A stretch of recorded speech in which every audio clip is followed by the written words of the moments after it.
Hello, everybody. I'm Ellen Carnahan, and I'm proud to be MPC's chair of the Board of Governors this year. And I've been involved for about 10 years. And the first thing that Mary Sue said to me when I came in today was, Ellen, you had to keep your remarks to 30 seconds. So here we go. One of the best parts of being a board chair is getting to work with the extraordinary staff and terrific, passionate board members and executive advisors that we have here at MPC. They're always willing to step forward to tackle every challenge with boldness and innovation. So please, staff and board members, stand up quickly, and we'll give you a round of applause.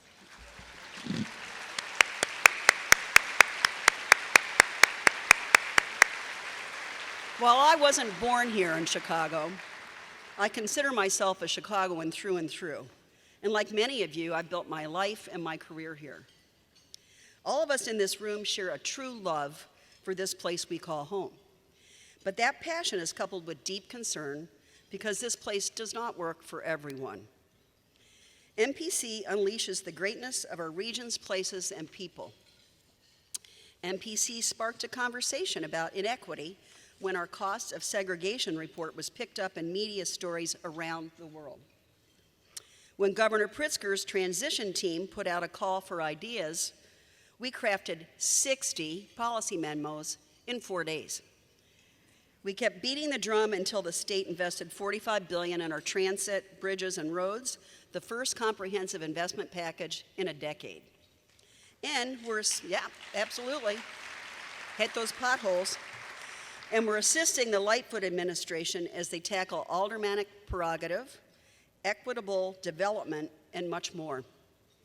MPC connects the dots between equity and economic development, between housing and transportation, between land use and natural resources, putting all those ingredients together so this region moves from what it is today to what it could be. We're proud of our successes, but there's so much more work to be done.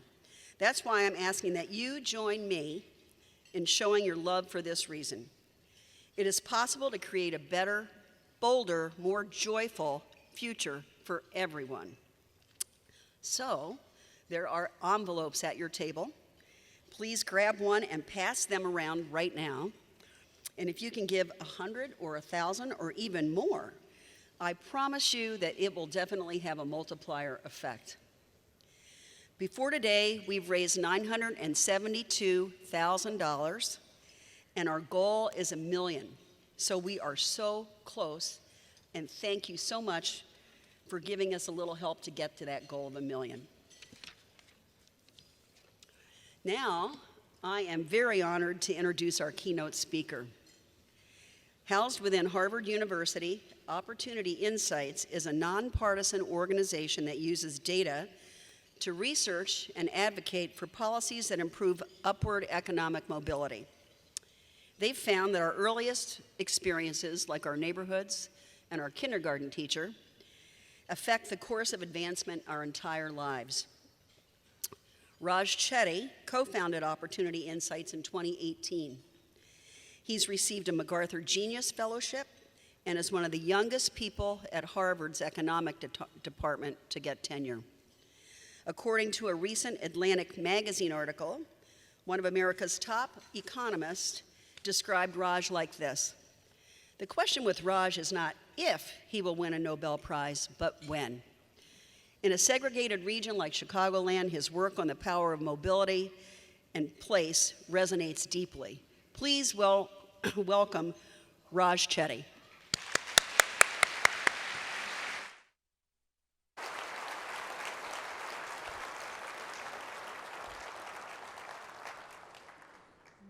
Thanks so much, Ellen, for the warm introduction. It's really a privilege and an honor to be here, to be able to have a chance to speak with all of you. So, unlike everyone else who spoke before me, I was not given a warning on following a tight time limit. So, hopefully I will not disappoint you with those extra minutes I have. So, I'm going to talk today about how we can work on restoring economic opportunity in our local communities here in Chicago and elsewhere across America. But I want to start at a much bigger picture level by talking about the American dream, which is, of course, a multifaceted concept that means different things to different people. But I want to start by distilling it to a simple statistic that we can measure systematically in the data, which is a traditional way that people have thought about the American dream. America is a land where, through hard work, any child should have the opportunity to rise up beyond where their parents were in terms of living standards. And so in a recent study, my colleagues and I set about trying to assess the extent to which America truly is a land of opportunity. Does it live up to that aspiration, both today and from a historical perspective? So in this first chart here, what you're seeing is just a very simple statistic. What fraction of kids go on to earn more than their parents did, measuring both kids' and parents' incomes in their mid-30s and adjusting for inflation. And we're looking at that statistic by the year in which children were born, starting on the left with children born in 1950, and then going all the way to the right to children born in the 1980s who are turning 30 today when we're measuring their incomes. So what you can see in this chart is that for children born in the 1940s and 1950s in America, it was a virtual guarantee that you were going to achieve the American dream of moving up. 92% of children born in 1940 went on to earn more than their parents did. What you see over time is a dramatic fading of the American dream, such that for children born in the 1980s, it's now only a 50-50 shot as to whether you're going to do better than your parents. Now, this trend is not just of great interest to economists in terms of understanding what has changed so profoundly in the American economy. In my view, it also underlies the fundamental social and political frustration that many around the United States are expressing, that the US is no longer a place where you can get ahead very easily. Motivated by that trend, in our research and policy group at Harvard Opportunity Insights, we are focused on the very broad question of how can we restore the American dream? What is driving that trend that I just showed you, and what can we do to try to reverse it going forward through changes in policy? I'm going to show you a series of studies that we've done that hopefully shed some light on that question and will inspire your own work going forward. What I'm going to discuss has three broad themes or starting points. First, in all of our work, we use big data to study how to increase upward mobility. So much as you hear a lot about big data being used by companies like Google and Amazon to improve the products that they offer, our vision is that such data can be used to tackle important social and economic policy questions. Second, rather than analyzing a specific intervention to think about how to improve upward mobility. For instance, you might naturally think about education as being a key area to focus on when thinking about how you help kids rise up. We will look at education, but we'll also look at a variety of other issues, ranging from affordable housing policy to issues of social capital, connectedness, jobs, and so forth. And so the way we organize our analysis is by thinking about a broad range of interventions from a life course perspective, from childhood to adulthood. And you'll see why that's a useful way to think about the problem as you look at the data.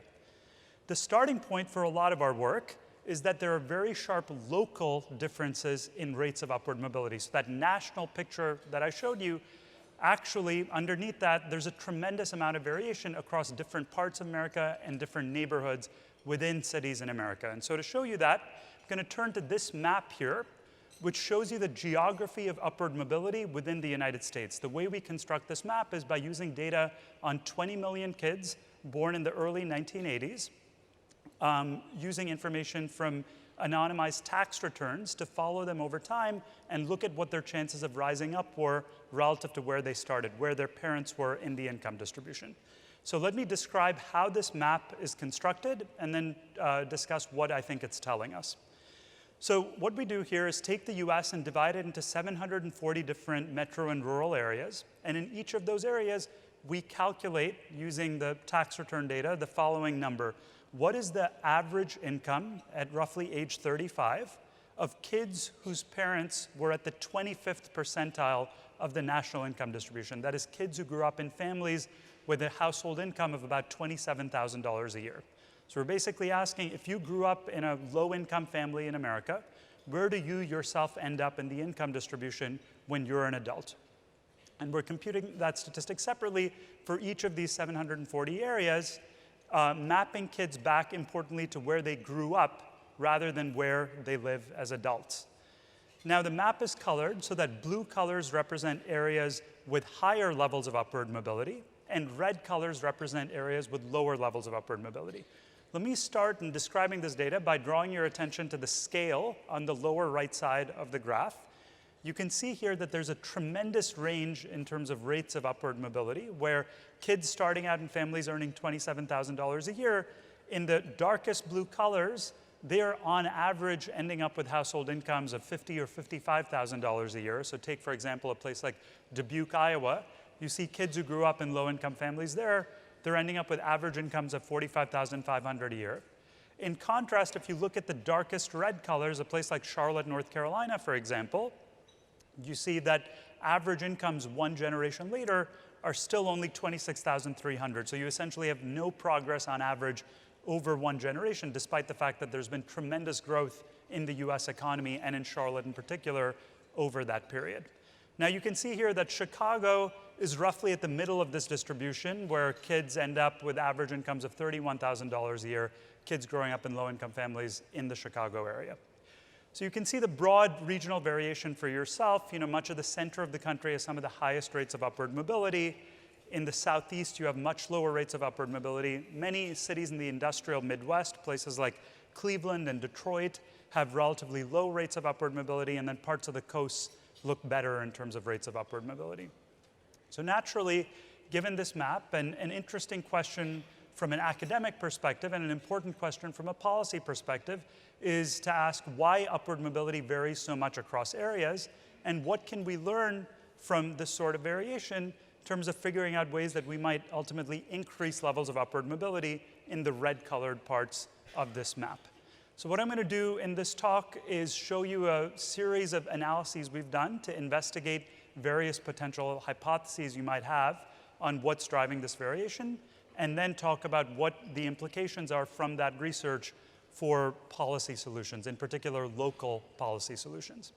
So the first thing that economists often think of when they look at a map like this is that maybe these differences are just driven by differences in the labor markets in different places. Maybe in some places, there's a rapidly growing economy, there are more jobs, there are higher wages that are helping people climb the income ladder. And so that would be a natural potential driver of these differences in upward mobility across areas. Now, we can investigate that explanation. And the way that we can do that is by asking whether the cities that have the highest rates of job growth, are they in fact the places that have the highest levels of upward mobility? So let me start by focusing on an example. Let's go back to Charlotte, which I mentioned before. Many of you might know that Charlotte is one of the most rapidly growing economies in America, where you have the highest rates of job and wage growth over the past 20 or 30 years. Yet, as you can see in this map, Charlotte is also 50th out of the 50 largest cities in America in terms of rates of upward mobility for low and middle income kids growing up there.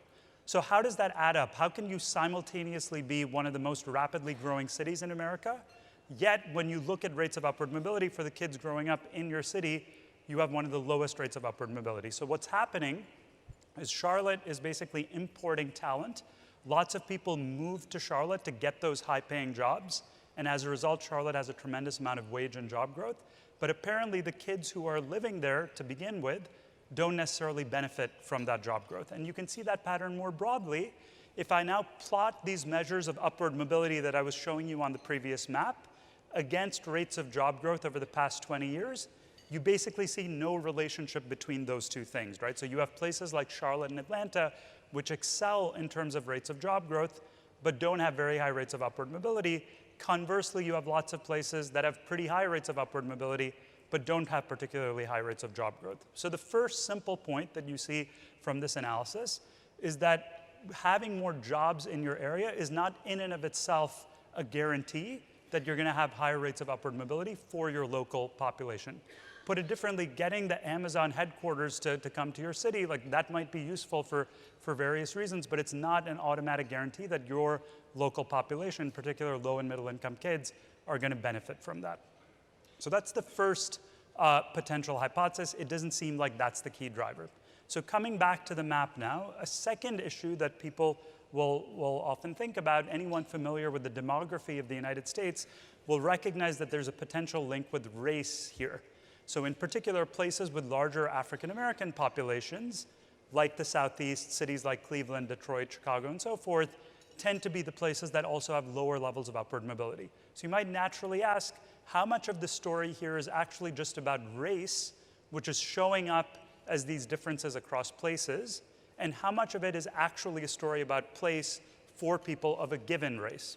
So the way that you can look at that is by disaggregating these data by race, and I'm going to do that in this pair of maps here, which replicates the analysis that I showed you before, but separately for black men on the left and white men on the right. And you'll see in a second why I'm focusing specifically on men here.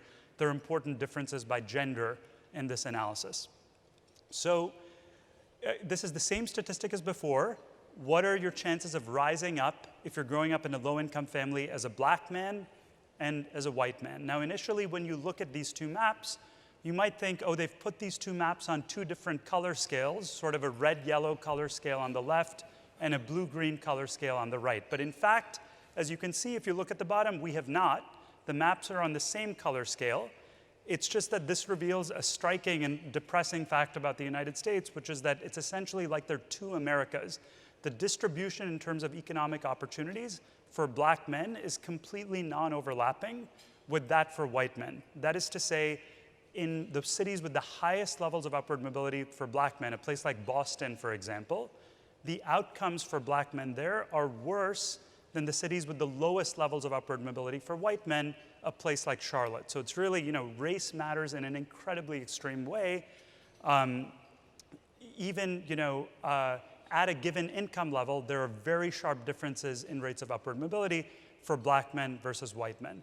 Now, Chicago is particularly interesting here. If you look at the statistics for Chicago, you can see that there's a particularly large gap. White men growing up in low-income families in Chicago do pretty well. Chicago actually ranks relatively high among most cities in terms of rates of upward mobility for white men.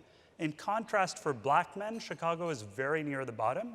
And in fact, if you look at the gap in terms of rates of upward mobility between white men and black men, Chicago ranks 50th out of the 50 largest cities in America in terms of racial disparities and upward mobility. So it's a striking problem, particularly in Chicago.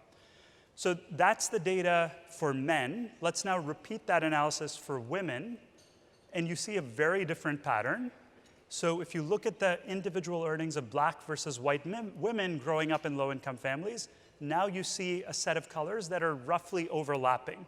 In fact, when you look more broadly at the data, you find that rates of upward mobility or downward mobility, social mobility in general, for black and white women are pretty similar to each other. The really sharp differences by race arise for men in particular and not women. And so that makes you think about a potential set of issues, could be related to criminal justice, could be related to the absence of black male role models in certain neighborhoods. They're particular issues that apparently affect men's opportunities in particular, as opposed to women, as we try to think about this issue of racial disparities. Now, much of what I'm going to focus on in this talk focuses on kids growing up in low-income families and how we can help them rise up. But especially in thinking about racial disparities, it's also useful to think about the other side of the picture, to think about rates of downward mobility. And so to do that, I'm going to turn to this visual here, which shows you rates of downward mobility separately for black men and white men. So the way this is constructed, we're looking at a set of men who start out in high-income families, families in the top fifth of the income distribution, and we're asking in which fifth of the income distribution do you yourself end up? The bottom fifth, the second fifth, all the way up to the top fifth. The green dots are for the white men, the purple dots are for the black men. What you can see here is a really sharp divergence between these two. If you're a white man growing up in a high-income family in America, you tend to sort of float towards the top. You rarely fall below the top fifth or the upper middle class. Whereas if you're a black man growing up in a high-income family, you have an incredibly high chance of ending up below the middle class or even in the bottom fifth of the income distribution.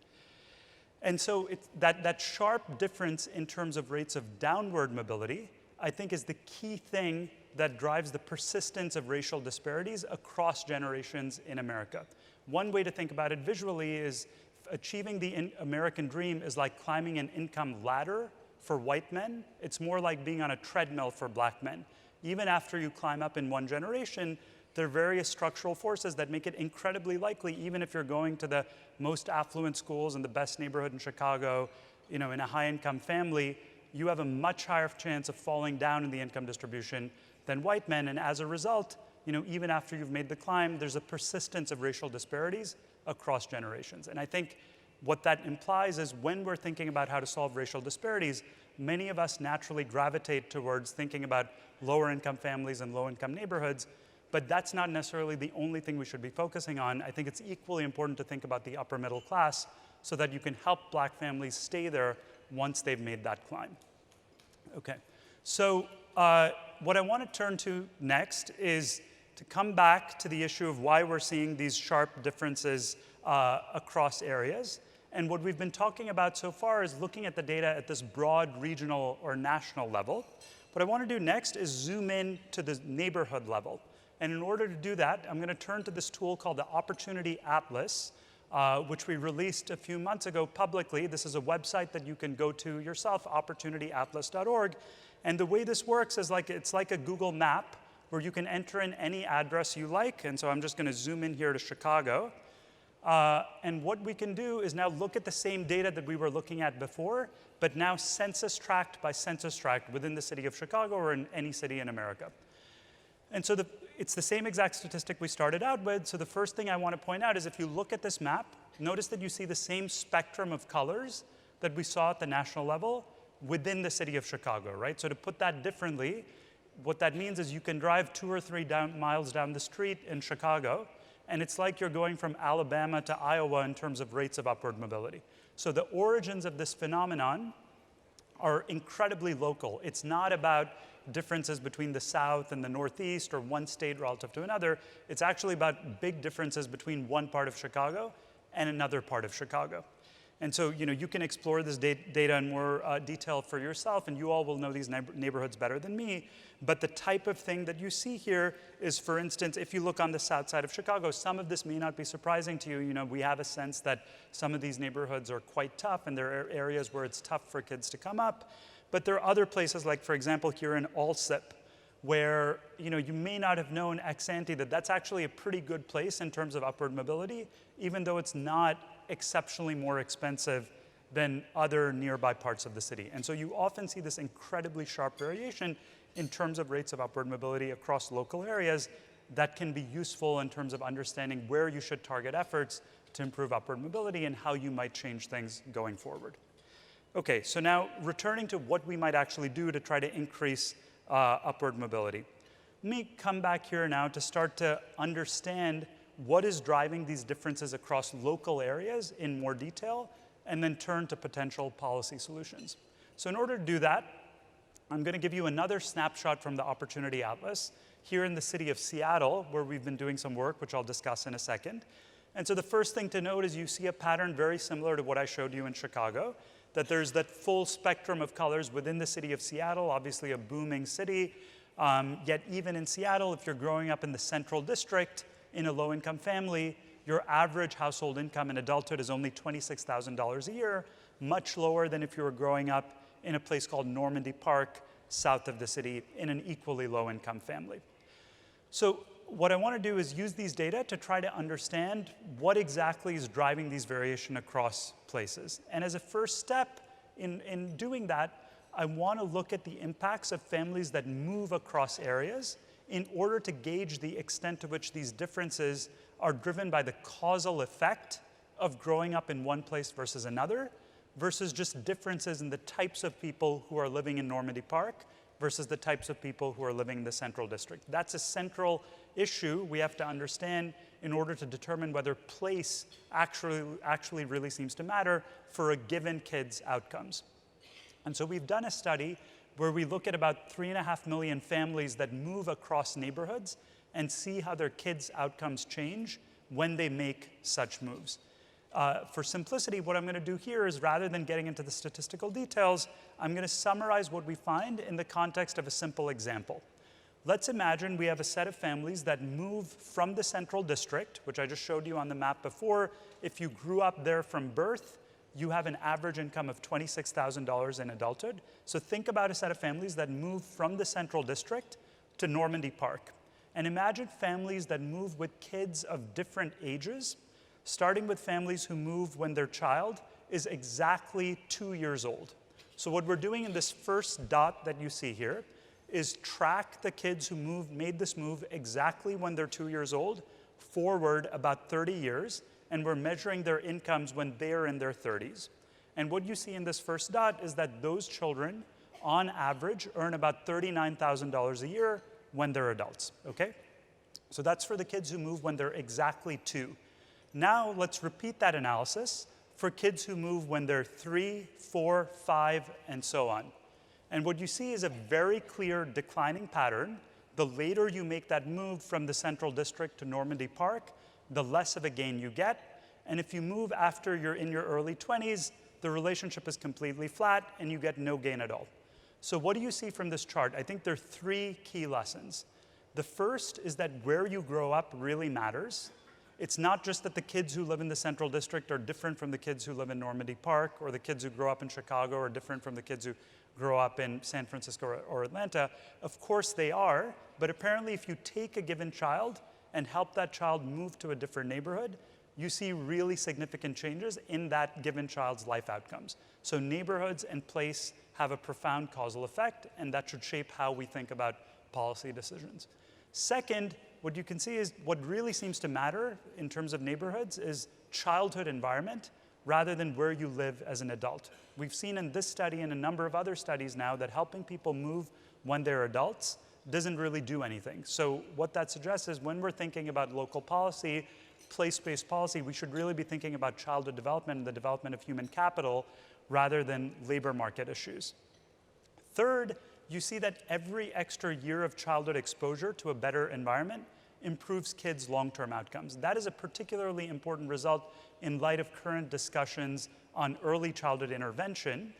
So, here we see that moving at a young age to a better neighborhood can be quite valuable, but moving at age 10 instead of 15 or 15 instead of 20 still yields quite substantial gains. And so what that tells us is it's not like the only thing that matters is environment up to age 5. Environment matters throughout childhood, and we should be focusing on how we improve environment, not just in terms of pre-K programs, but also in middle schools and adolescence and more broadly, okay? So I've shown you now that environment seems to matter at a really local level. It's because of differences in childhood environment and so forth. So the natural next question is, what is it that's actually different about the environment in these blue-green colored parts of the map relative to the red-colored parts of the map? So that is a pretty complicated question to figure out. We'd like to know the recipe for success in some neighborhoods in Chicago or some parts of America rather than others.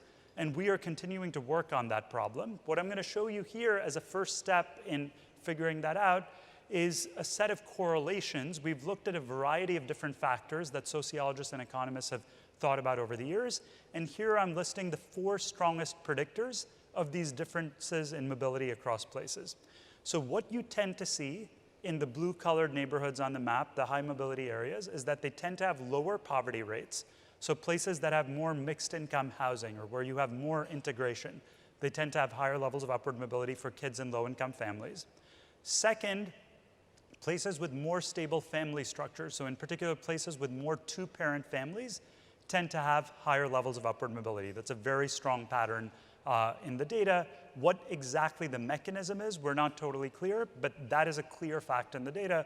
Places with more 2-parent families have higher levels of upward mobility.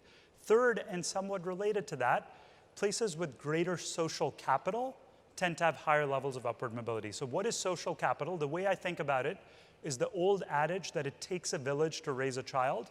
Will someone else help you out even if you're not doing well? Salt Lake City with the Mormon Church is thought to be a place with a lot of social capital, and commensurately, Salt Lake City is a place with a lot of upward mobility in our data, and places that look like that tend to have high levels of upward mobility. Fourth, as you might expect intuitively, places with better schools measured in various ways tend to have higher levels of upward mobility. So what you can see from this chart is that the drivers of upward mobility really seem to be quite multifaceted. It's not just about education. It's not just about segregation. It's about a combination of factors. And I think that's why we need to think broadly about how we tackle these issues going forward. And so that brings me to the last set of issues I want to talk about. How do we actually tackle these issues going forward from a policy perspective? And so I think the evidence that I've shown you, the way I organize it in my mind, is that it leads to thinking about 3 branches of potential interventions at a local level. So the first is, what we've seen is that neighborhoods really seem to matter at a very local level, and there are these pipelines of opportunity that start at birth and end roughly at age 22 or 23, and those pipelines vary in quality across different neighborhoods within a city. So given that fact, how might you think about organizing your efforts to improve upward mobility for people in Chicago? So the first thing you might think about is trying to reduce segregation. Low-income families tend to be segregated into higher poverty, lower upward mobility neighborhoods. Can we help them access higher opportunity areas by sort of a moving to opportunity approach? Just a reduction of segregation. Can we help people, if they want to, make better choices for their kids? Second, recognizing that just trying to help people move to different neighborhoods is never going to be a scalable solution in and of itself. We also have to think hard about how we can invest in the places that currently offer lower levels of opportunity to increase upward mobility for people who stay there. And then third, recognizing that after age 18, for most kids, the key touch point is not where you live, where you grow up, but where you're going to college. How can we improve access to higher educational institutions that will create pathways to upward mobility? So let me say a minute on each of these to show you what we're doing on these areas, and then I'll conclude. So first, let's start with the reducing segregation approach. So let me go back to the case of Seattle here and talk about a pilot study we've done that's showing some really promising results. So first, to set this up, you all probably know that we spend a tremendous amount of money on affordable housing programs in the United States, about $45 billion a year, the largest chunk of which goes to Housing Choice Voucher, or what used to be called Section 8 voucher program, which gives families rental assistance to rent housing wherever they would like. Now, what we're showing in these green highlighted dots here is where families receiving housing vouchers from the federal government actually chose to live, most commonly in Seattle. And what you can see is that those green dots tend to be clustered in the red and orange parts of the map. That is, despite receiving this rental assistance, you're not really combating segregation. Families tend to live in neighborhoods where we think poverty is going to persist across generations. Their kids don't have great chances of rising up.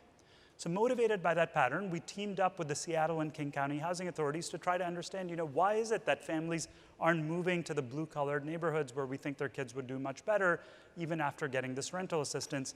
Is it that they don't want to move there because of other considerations? They want to stay near family or friends, et cetera? Or is it that they're facing some barriers that are preventing them from moving to higher opportunity places? And so we designed a randomized trial called Creating Moves to Opportunity, which provided a set of simple services: housing search assistance, so basically a broker who would help you find housing, a recruitment of landlords, simplifying the inspection process, providing landlords an insurance fund if anything went wrong with their units, and so forth, and then some short-term financial assistance to families making these moves. The total cost of this program was about $2,500 a family, which is not a small sum, but it's actually only 2% of the total cost of the housing voucher that a typical family gets. So from that perspective, it's actually a very modest incremental cost. And what we did is tried to assess whether this simple form of assistance at the point that you're searching for housing could have an impact on where families choose to live. And what you end up finding in a study we just put out a month ago is that there are striking impacts of this very simple intervention. In the control group that did not get those services that I just described, only 14% of families chose to move to high opportunity areas. In the treatment group, that jumped up to 54%. The majority of families now moved with their kids to places where we think their kids are much more likely to rise out of poverty. You can see that impact very clearly if you just look at this map, where the green pins show where families in the treatment group chose to move, and the red pins show where families in the control group chose to move. And the blue highlighted area are the highest opportunity census tracts in Seattle. And you can see very clearly that this program led to a significant shift in where families, low-income families, chose to move, and essentially significantly reduced segregation in the city of Seattle in a way that we think will raise upward mobility there substantially. So in the last minute, I want to briefly touch upon these two other pillars. So recognizing that we can't move everyone, we're also thinking hard about how we can invest in place in order to improve outcomes in given areas. And I don't yet have concrete results to show you on exactly which approaches work best, but what I can show you is how we're organizing this analysis, looking at a variety of programs from childhood to early adulthood, and trying to evaluate with the type of longitudinal data that we've constructed, which of these programs is actually most effective in helping kids rise up. So more to come in the coming years on that. And then finally, to briefly touch on this last piece, improving higher education, the way we're looking at these data is that there are very large differences across colleges in America on 2 dimensions. So on the vertical axis here is your upward mobility rate. So among your student body, what fraction of kids who start out in a family, say in the bottom 20% of the income distribution, end up making the leap to the top 20%. So if you look at a place like Harvard, it looks fantastic on that dimension. Kids from low-income families who go to Harvard have excellent outcomes. But if you look at the other dimension shown on the horizontal axis, how many low-income kids do you actually have? What share of your student body comes from a low-income family? Places like Harvard fare extremely poorly on that metric. There are very few low-income kids who actually attend Harvard. And so as a result, if you think about a contribution to social mobility, places like our most elite educational institutions are not actually contributing a great deal to social mobility because you can't be. If you don't actually have any low-income kids at your school, there's no possible way that you can be helping kids rise up in the income distribution. So I think a key issue to think about in the US more broadly and in Chicago area schools in particular is how we can improve access to institutions that offer higher rates of upward mobility. So let me end by coming back to all of you and saying, as I hope I've shown you here, the origins of the American dream are really at an incredibly local level. And I think it's the people in this room who really have the power to make changes here in Chicago and beyond. So thanks so much.